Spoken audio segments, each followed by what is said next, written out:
All right, everybody. Welcome back. Welcome back to Legal Talk. Again, I am your host, John Mitchell. I know you already know that. You've been watching the show. You're going to watch till the very end because this is the last segment. So I know you're already here. You're strapped in. You're ready to go. You got your commercial break. You had a chance to get up. You stretch your legs. You got some hot or cold beverage of your choice, whatever that choice may be, right? Could be adult beverages or regular beverages. Hey, we don't judge around here, just as long as you keep your eyeballs right there on the screen, keep watching the big show for us, right? And I have got more good content for you, so hope you're comfortable and are ready for some more good information. Now, as we have been promising, and I've been saying this for a few weeks now, and mea culpa, I didn't get to it yet until now, but finally we're here, and there is no turning back, man. There's no retreat, no surrender, and we are now expanding the Legal Talk show. I'm a tax attorney, specialize in taxes. I know things about taxes that you just don't even want to know, right? But I didn't go to only tax law school. I went to regular law school, so we can talk about some other legal issues as well. And so one of the things that I have been talking about lately is that 'tis the season. So and by 'tis the season, I mean the season when the Supreme Court comes out with new rulings, right? They've decided some important cases. This is a blockbuster, and if you're not, if you're not in on this, I mean, I know everybody doesn't live in my world, but this is going to be huge, right? So for about 40 years now, the rule of law has said basically there's a thing called Chevron Deference, right? So Chevron Deference means that basically what it is, if there's a federal law, okay, and that law has any ambiguity in it. Ambiguity meaning you're not sure which way the thing's going to go, right? Well, what does this really mean, right? It's ambiguous. So if the law has any ambiguity in it, then if there is a conflict that arises out of that, a legal conflict, then the way that courts are going to go about deciding that conflict is, first of all, if there's a federal agency on the other side of the conflict, the court would give deference, and they call it Chevron deference. I'll tell you why. But they gave deference to whatever the federal agency said was their reasonable interpretation of the law, right?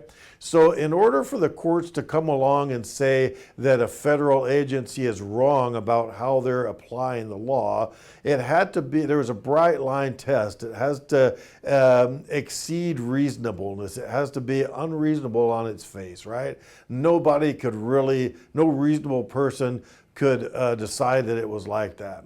This has been the case for 40 years now. So for 40 years, back since the 1980s, it's been the case. Chevron deference has been the way it is, right? So it's a principle of law that the court will defer to the government agency. I'll tell you how this got started. This got started because back in the 80s, there was this court case, Chevron versus National Resource Defense Council, right? Don't worry, I'm not going to get into technical stuff, but basically there was an EPA regulation, and the EPA, the argument at the time was whether, let's say you got a refinery, right? Is that refinery one big source of pollution, or is each smokestack in that refinery its own separate, source of pollution, right? That was kind of the really, really basic argument, right? So EPA had made a ruling and said, the plant is one big source of pollution. And so basically, if the owner of the refinery wants to make changes, they don't have to go through a bunch of complicated re-permitting. Think about what was going on. 1980s, that's Ronald Reagan. That was the era of deregulation. Remember Reagan said this, government's not the solution to your problem, government is the problem, right? So the winds of the time were blowing in a direction that we want things to be less regulated by the government.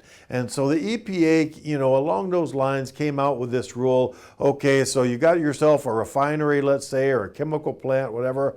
So each smokestack is not its own source of pollution. The entire plant's a source of pollution. So you can make changes where maybe one smokestack emits more pollution, but the other one is less. And they can go ahead and say, okay, we're going to even that out and call it all even, and it's good. You don't need to go through a bunch of extra processes to get air quality permits and stuff. And so that's the way that, that would work, right?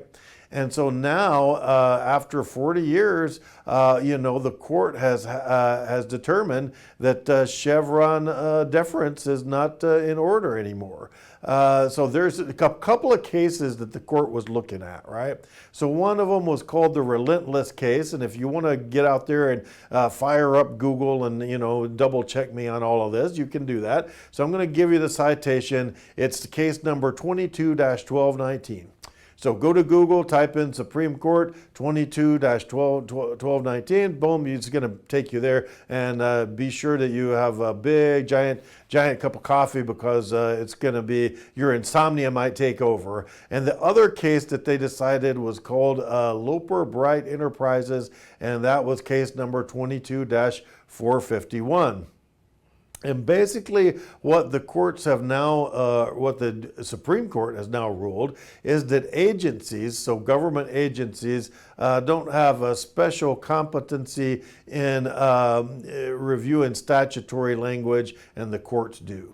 So now we're not focusing on the technical things, we're focusing on the law and what the statutory language should be. And the Supreme Court has said, well, that's the purview of the federal courts, and so that's the way we're going to now do it. So Chevron deference, boom, out the window, right?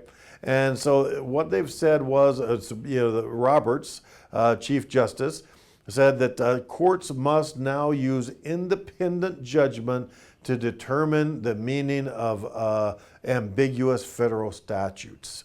So that's going to be, that opens up way, like a lot of big can of worms, right? Just in my practice, I deal with federal taxes. There are Treasury regulations, and believe you me, the Congress will write a law, right? Congress is, let's say it like this, they're the big idea people, right? So a congressman will get with his other congressman friends and say something like, well, hey, you know what would be cool? Let's not have bad stuff in our drinking water.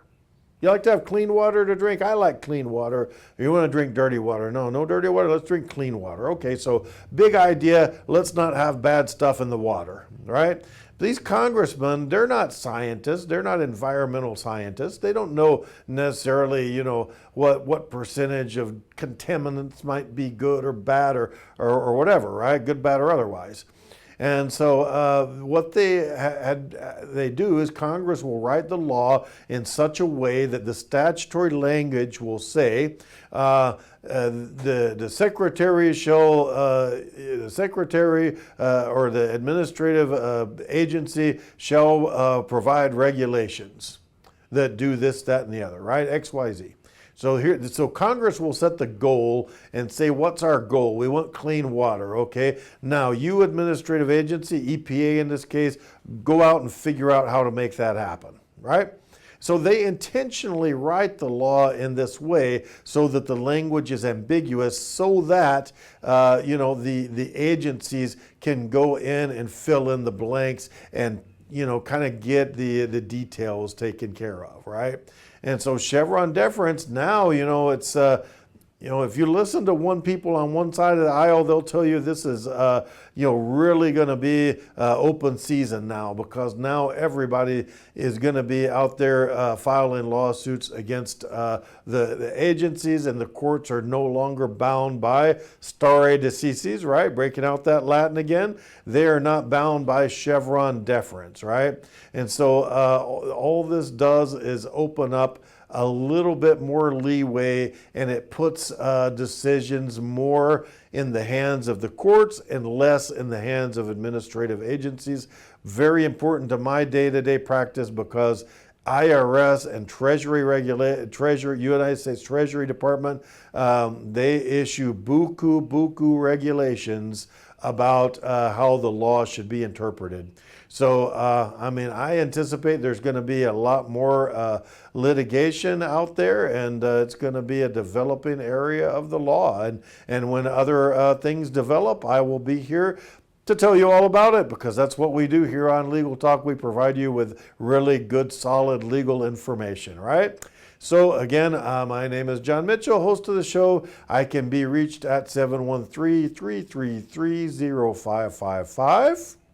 Or you can shoot me an email, jmitchell@cctaxlaw.com. If you have legal questions, if you have an IRS controversy, please reach out. I'll take good care of you, right? If not, if you have just any general legal questions, feel free to send them to me. If they're interested, we'll get them on the air and make a segment out of them. So again, John Mitchell, host of your show. Happy to have everybody with us today. Thanks for joining us, and we will end the show with that and see you next time on Legal Talk. This has been a Now Media Networks feature presentation. All rights reserved.